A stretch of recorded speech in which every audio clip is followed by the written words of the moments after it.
السلام علیکم، welcome to my channel Novel Lab Voice. تمام ویڈیو اپڈیٹس کے لیے میرے چینل NLV کو سبسکرائب کر کے بیل نوٹیفیکیشن کو آن کر دیں۔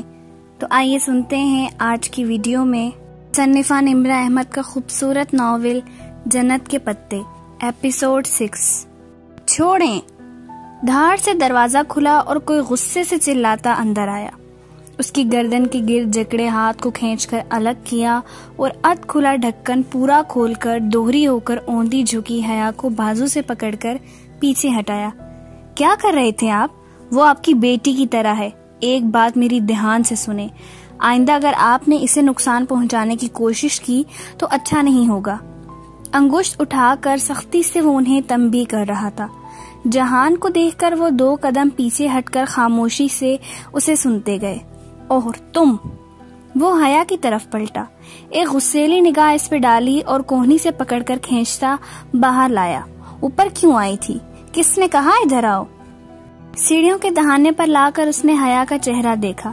اس کی آنکھوں سے آنسو بہ رہے تھے، دہشت سے چہرے کا رنگ لباس کی مانند زرد پڑ چکا تھا، گردن پہ انگلیوں کے سرخ نشان پڑے تھے، وہ ہولے ہولے کانپ رہی تھی۔ وہ پھپھو کا بیٹا مر گیا تھا جو انہوں نے تمہیں بھیجا؟ منع بھی کیا تھا، مگر یہاں کوئی سنے تو؟ وہ غصے میں بولتا اسے کوہنی سے پکڑے نیچے سیڑھیاں تیزی سے اترنے لگا۔ وہ اس کے ساتھ کھینچی چلی آ رہی تھی۔ پھپھو پریشان سی آخری سیڑھی کے پاس کھڑی تھی۔ میں بکواس کر کے گیا تھا نا، مگر میری سنتا کون ہے اس گھر میں؟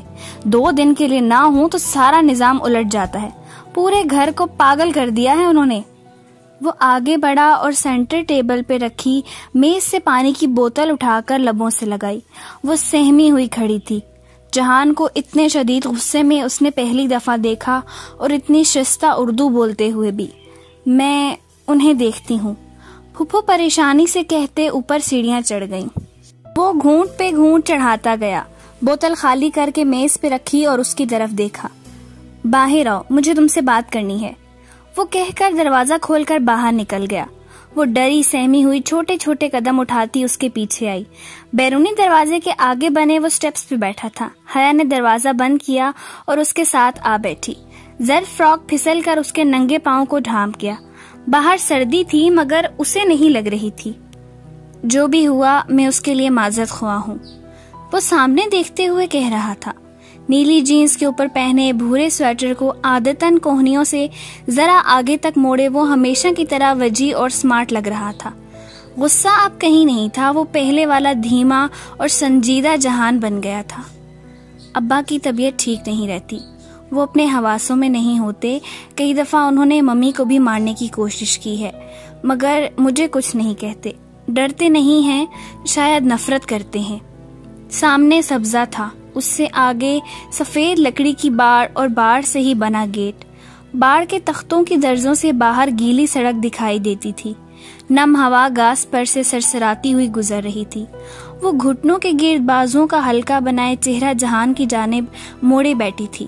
فراک کا فرش کو چھوتا دامن ہوا کی لہروں سے پھڑپھڑاتا ہوا اوپر اٹھ جاتا تو پاجامے کی تنگ چوڑیوں میں مقید ٹخنے اور پاؤں جھلکتے۔ میرا بھی دل کرتا ہے کہ میں پاکستان جاؤں، اپنے رشتہ داروں کے درمیان رہوں، اپنا آبائی گھر دیکھوں، مگر ہم پاکستان نہیں جاتے۔ اور اس روز ممی کو تم تانا دے رہی تھی کہ ہم پاکستان نہیں آتے۔ نہیں، وہ گڑبڑا گئی مگر وہ نہیں سن رہا تھا۔ حیا، ہم کبھی واپس پاکستان نہیں جا سکتے۔ مگر کیوں؟ وہ سناٹے میں رہ گئی۔ وہ چند لمحے چپ رہا، پھر آہستہ سے کہنے لگا، میرے دادا اپنے کاروبار کے سلسلے میں استنبول آیا کرتے تھے۔ اس گھر کی زمین انہوں نے ہی خریدی تھی، بعد میں ابا نے ادھر گھر بنوایا۔ تب وہ پاکستان آرمی کی طرف سے یہاں پوسٹڈ تھے۔ میں استنبول میں ہی پیدا ہوا تھا، اور ابا کی دوبارہ اسلام آباد پوسٹنگ ہونے کے بعد بھی میں اور ممی ادھر دادا کے ساتھ رہتے تھے۔ میرے دادا بہت اچھے، بہت عظیم انسان تھے۔ انہوں نے مجھے بہت کچھ سکھایا تھا، دین، دنیا، عزت، بہادری اور وقار سے جینے اور شان سے مرنے کا سبق انہوں نے ہی مجھے دیا تھا۔ میں 8 سال کا تھا جب دادا فوت ہوئے، تو میں اور ممی کچھ عرصہ کے لیے پاکستان آئے، اور تبھی وہ واقعہ ہوا جس نے ہماری زندگی بدل دی۔ حیا کا سانس رک گیا۔ تب ہی تو ان کا نکاح ہوا تھا، تو کیا وہ باخبر تھا؟